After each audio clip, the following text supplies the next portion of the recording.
Di malam Lebaran kali ini JK kembali bermanuver. Ia menyatakan bahwa pemerintahan Jokowi lamban dalam merespon COVID-19. Tak ada gerak cepat dalam menangkal corona pada bulan Januari-Februari lalu.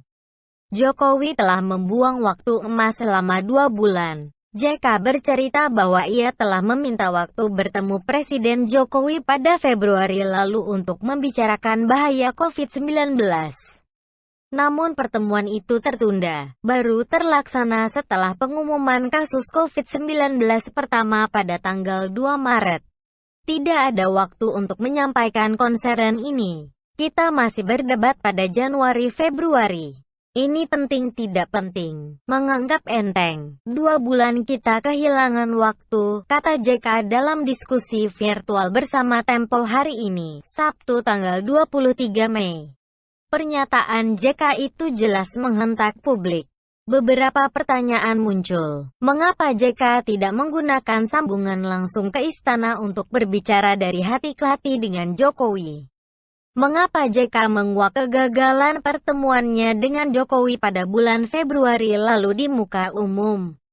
Pertanyaan selanjutnya adalah mengapa JK pada malam Lebaran melempar pernyataan yang sifatnya menyalahkan Jokowi? Apa sebenarnya tembakan JK dalam serangan terbarunya itu? JK menguak tertundanya pertemuannya dengan Jokowi ke ruang publik ada tujuan politis. Tujuannya adalah agar menjadi bola panas di tengah masyarakat. JK paham bahwa bola panas itu akan menggiring para penentang Jokowi semakin panas. Publik dipastikan terbagi dalam 2 kubu. Ada kubu yang setuju JK dan ada kubu yang masih membela Jokowi. Di pihak JK, luncuran jepitan terbaru itu terlihat cocok di tengah banyaknya jumlah kasus baru COVID-19. JK sengaja memanfaatkan malam Lebaran untuk memantik suara publik agar menyalahkan Jokowi. Tujuan dibaliknya adalah agar publik semakin banyak yang menjadikan Jokowi sebagai musuh bersama. Inilah tembakan JK sebenarnya. Manuver JK ini secara politik menjadi pintu masuk bagi pihak-pihak penentang Jokowi untuk terus mengkonsolidasi perlawanan. JK seakan merangsang keresahan publik yang sudah jenuh dengan PSBB sejak tanggal 31 Maret lalu. Publik menilai bahwa PSBB belum menunjukkan hasil yang maksimal.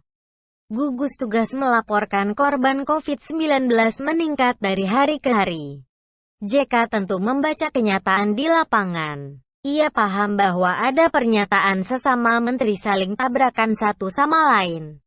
JK juga paham adanya kelemahan internal pemerintahan yang lamban bergerak, tidak padu dan kurang kompak.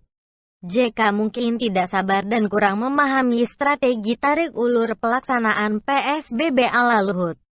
JK pasti bingung soal protokol kesehatan dikontrol ketat gabungan aparat lintas instansi, namun di sisi lain izin operasi berbagai moda transportasi darat, laut dan udara kembali dibuka. Oleh karena itu, ketika ada momen yang tepat yakni momen malam Lebaran, JK langsung bersuara lantang.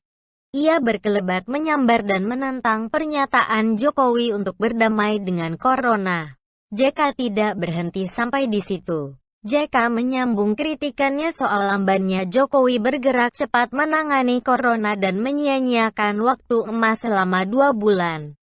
Serangan terbaru JK ini perlu diwaspadai oleh Jokowi. Sebagai seorang mantan wapresnya, suara JK pasti sampai di telinganya.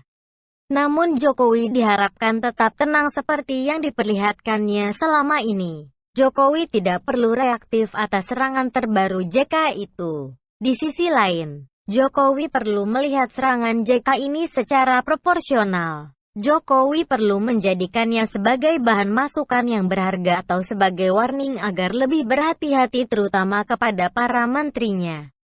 Publik bisa melihat bahwa ada beberapa menteri yang suka menganulir kebijakan presiden. Bisa jadi para menteri itu sengaja melakukan upaya pembusukan dari dalam yang berujung pada jatuhnya wibawa presiden di mata rakyat. Seorang presiden bisa jatuh karena kebijakan-kebijakannya yang tidak sesuai dengan harapan rakyat.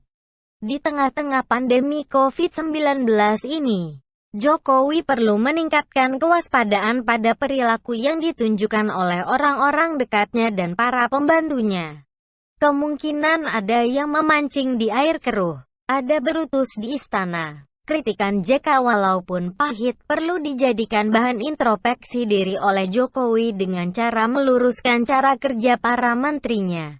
Sebab kalau tidak, maka akan semakin banyak kritik yang diarahkan kepada Jokowi. Akibatnya kewibawaan pemerintahannya akan tergerus di mata rakyat.